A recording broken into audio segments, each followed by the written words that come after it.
So today's excerpt is from chapter 20, titled Personal Mastery.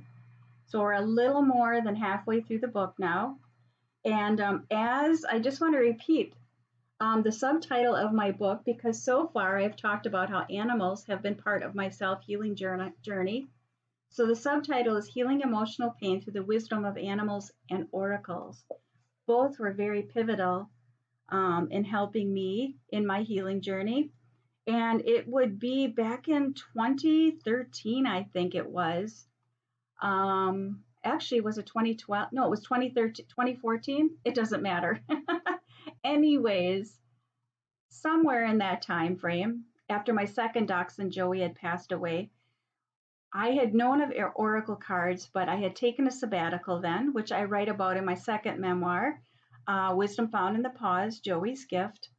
And I would incorporate oracle cards into my daily practice of writing. And that was such a cool and amazing experience because, sometimes our mind can block us from going deeper. And oracle cards, I would pick an oracle card after writing for the day, and it would help me go even deeper of the things that I was feeling, and so that I could express them and get them out onto the paper. So I had an introduction to oracle cards at that time, and they would continue to intrigue me. And that's where they come into play in this chapter, chapter 20, and personal mastery. So I'm just going to read this excerpt, and then I'm going to jump to another portion that I feel I want to share with you today.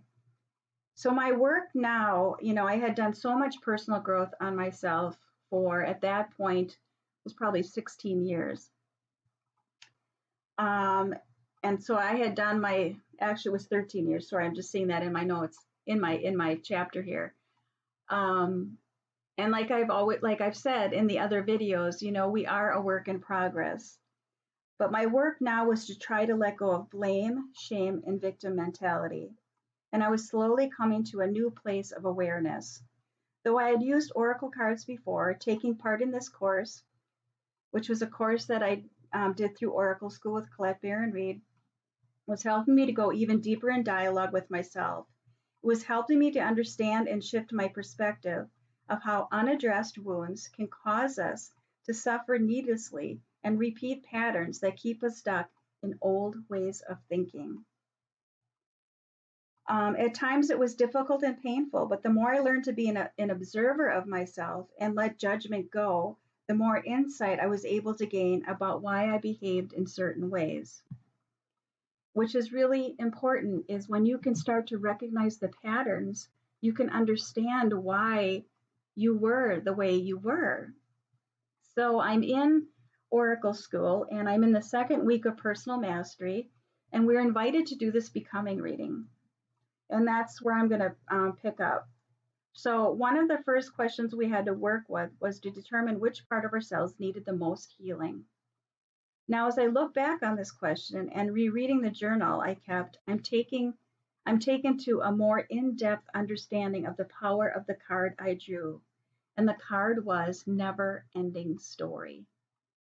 The essential meaning of the card speaks to our wounded ego, the endless self-criticism, and the unnecessary drama this can create. The oracle's message reads, "There is a story woven through the imperfect fabric of life that tells of hurt and loss, rejection and humiliation, self-loathing and arrogance." And this is, I do want to note, this is from the Wisdom of the Oracle deck by Colette Barron-Reed, who I studied with. It's the old story whose refrain is that you cannot do this, must not go there, should not say that, lest your world come crumbling down. Today, know that none of this is actually true. The sky is not falling. The voice you hear is just a small, scared, conditioned part of you that got stuck in life, wants to protect you, and needs to be seen as a victim. Love that piece of you. Fear is all it knows. Distorted guidance is preventing you from being true to yourself.